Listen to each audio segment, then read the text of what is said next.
moving forward.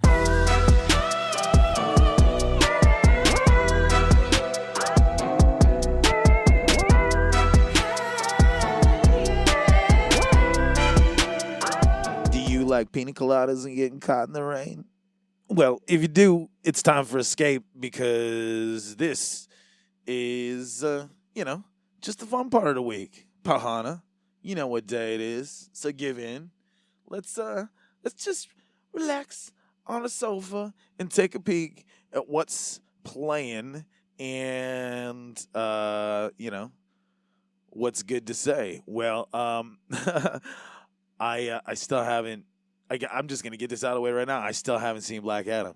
The reviews are pouring in. It's like a 90% audience score. It keeps going south on the critics score, which I'm kind of glad. I pushed back another week because God only knows half of you out there that I know that are listening. You work way too hard too, and we're probably all gonna end up going to the last day screening of it. But I swear, I'm gonna get to it maybe in the next. I don't know. You all know what happened with the Batman, right? So, but there's a lot that can be taken from it. There from the audience reactions that we can still talk about for a little bit, though. I will have to say that I really want to continue this discussion on the critics versus the fans. I really think it's how it's given, how it's presented, and then how it's expected to be digested. I saw that there were a couple of verified reviewers that obviously didn't know the source material. So I think that's a huge gap for DC in general, is that it has such a cult fandom that outside of its internal mechanism to advertise and audit itself, there isn't enough on the just the media making on its own outside of all of these weird hyperbolized pop culture pages now, which is just it's taking the good out of it. I just miss me a day where you could just pick up a Game Pro magazine on your way home from school, and it just said what it was, or actually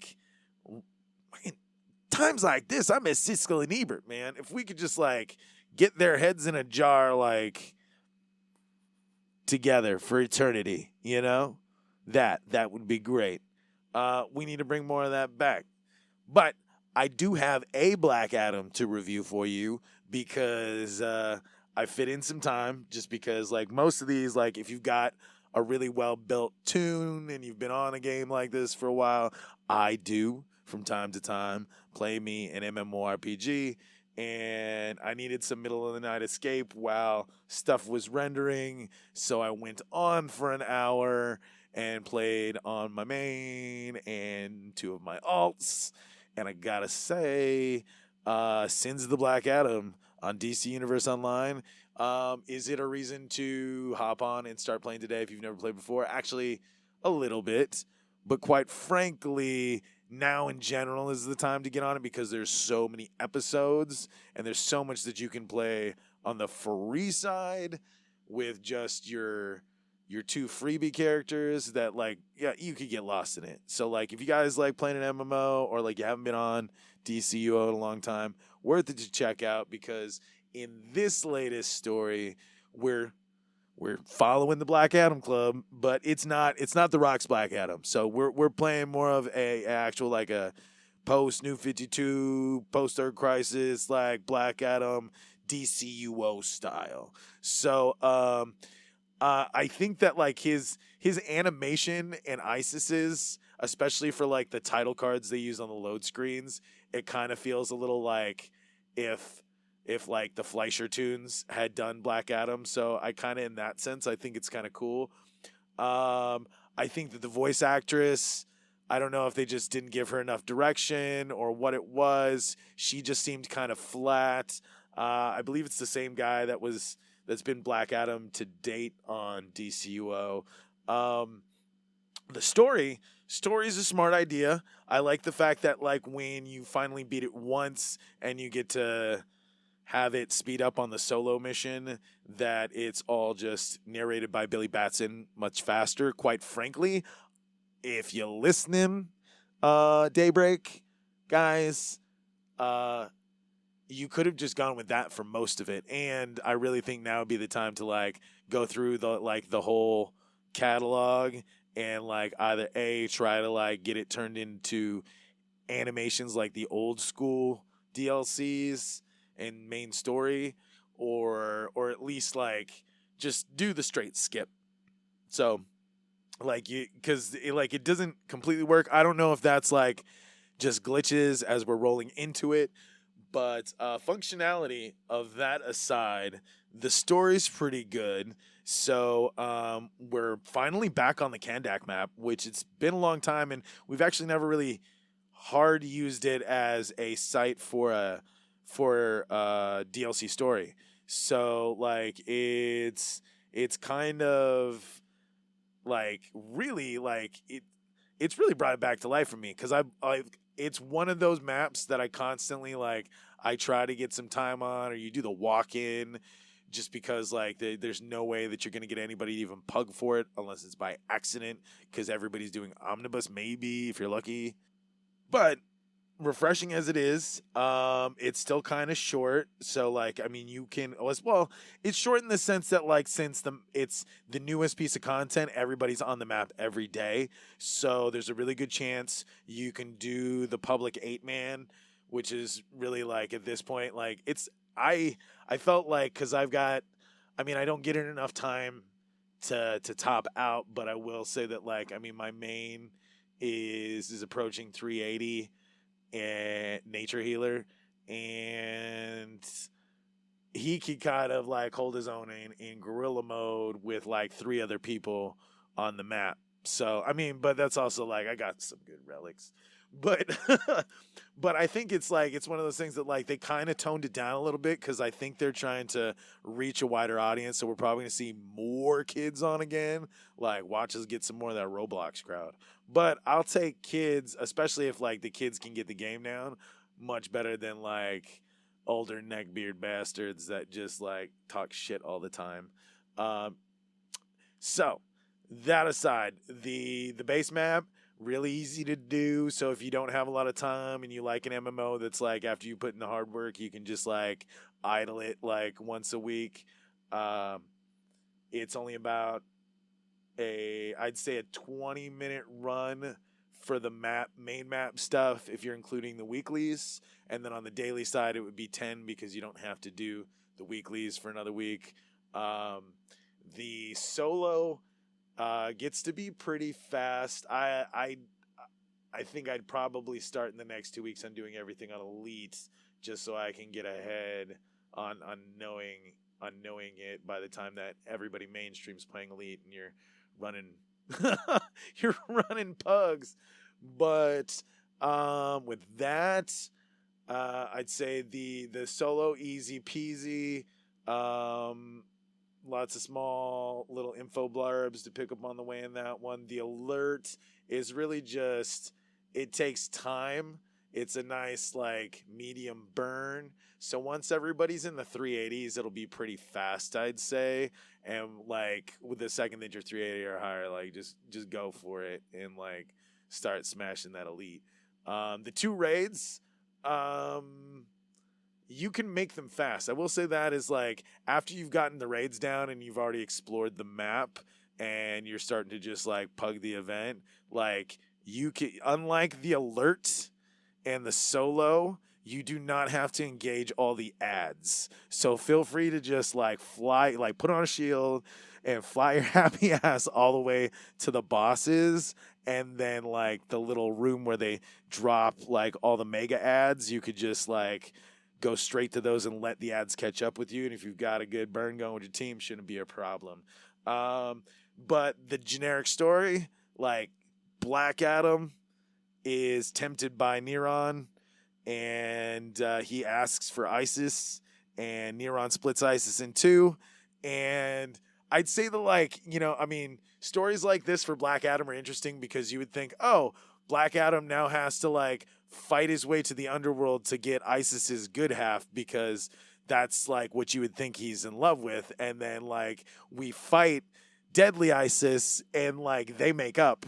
And, of course, in true Black Adam fashion, it's like, you don't get him. Nobody gets him. Like, you'd be thinking like, oh, that's the visage I'm after. But you have to understand, like, the mindset of Deadly Isis is the thing that sells to Black Adam. So it doesn't matter that she's a mummified corpse. He's still in love with her because she's a boss bitch. So you fight your way through you go to the Rock of Eternity. There's a fight there. Black Alice shows up. You got the Shazamily in on it. New costumes for everybody, which is great.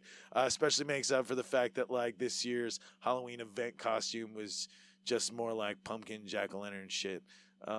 Which, I mean, they looked cool, but like I don't run any like holiday tunes or anything. Like, it's been a long time since I even used my Santa Claus outfit on there, which I probably will break out this year for my Rage Lantern. Yes. But from the perspective of a predominantly healer class character, Sons of Black Adam across the board shouldn't be too hard to heal even the most squishy of people. I will say that like once I get through the elites, we'll know like what's more required on the ends of the tanks, or like if there's any like real coordination, you know, lest we end up in a scenario like a Birds of Prey clock tower, and where people just don't understand it for like a whole year until like all the puggies get it. But anyways, that's my review on DCUO Sons of Black Adam. Check them out. Moving forward.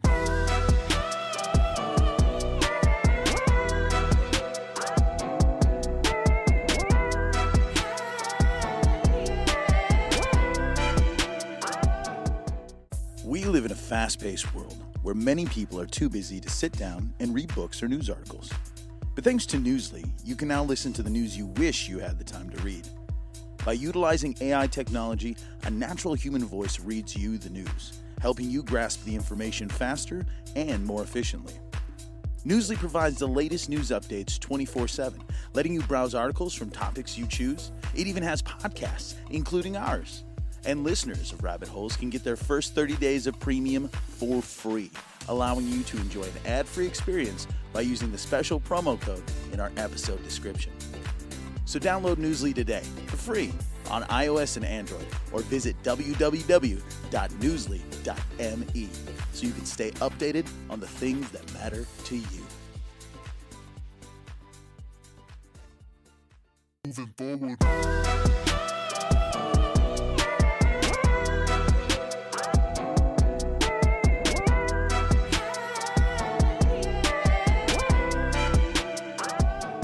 We're also on a week 2 of The Vow season 2, and this week they just let Nancy Zeltzman out of a cage. Well, not out of a cage. I mean, she's got an ankle bracelet, and she's boo-hooing about all those first world problems she got now, living in her mansion with an ankle bracelet.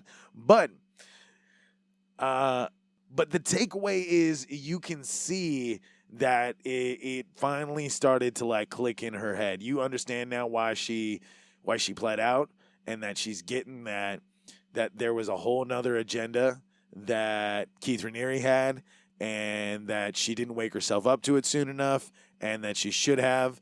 But then also like you get to understand like how much he broke her brain and other people's brains, because then like she like lets it spill out in the beginning that like she was more mad at the women than at Keith. Like how much of a like mastermind of manipulation do you have to be to convince someone to like not hate you for ruining their life?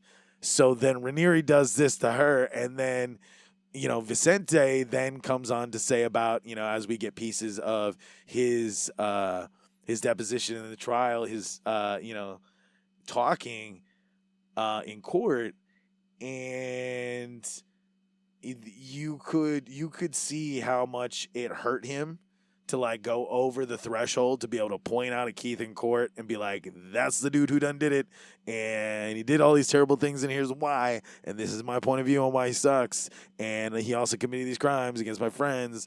And so he really made himself vulnerable, but it looks like he really got through to a new point. And I think he found another level of strength in himself. So good on you in that, and just keeps on getting juicier. So like, I really like if we're getting this tight, and then they're still like occasionally giving us new phone interview stuff from Keith to just layer over it. Like, he really doesn't do a good job of defending himself, but that's not his modus, because he's very much he wants to be martyred and deified constantly. So the only thing he can do is it's everybody's against me.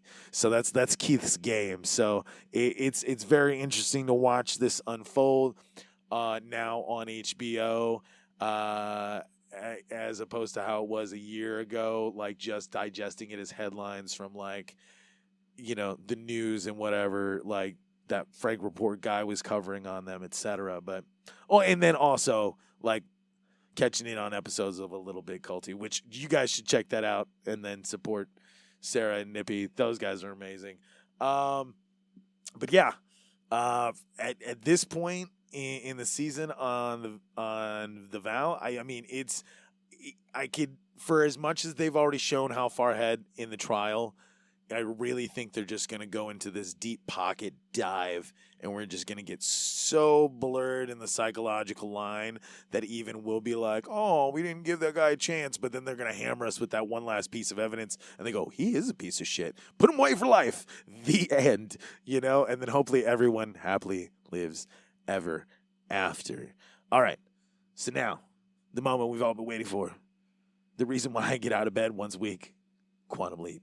Well, I mean, I get out of bed for a lot of things. There's a lot of good hustle in my life to be proud and happy with.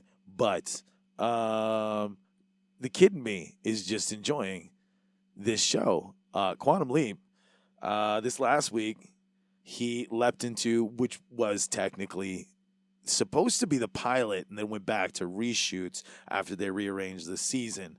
So lands in an earthquake, and I could see why it was chosen as a pilot.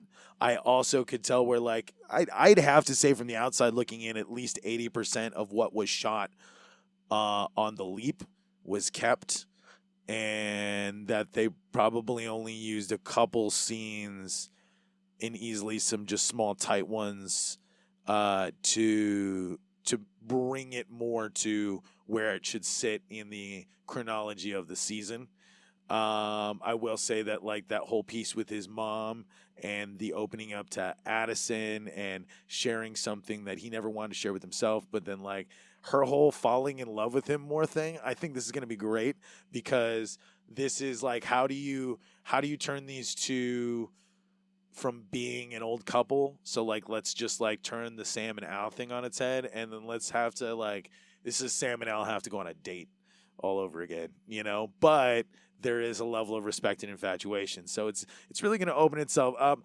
I was really glad at how they integrated in the Leaper X stuff to keep that moving. I really think where magic is going is it's going to, I think it's going to change a lot of things. I mean, they bring up the conversation of, is Ben trying to get to the future? We find out that Leaper X is currently not a Leaper in the present, but they become a Leaper in the future. So is this paradox caused by itself? Did we run into him because we talked to him? Or did we talk to him because we run into him? Time travel can melt your brain, so don't let it.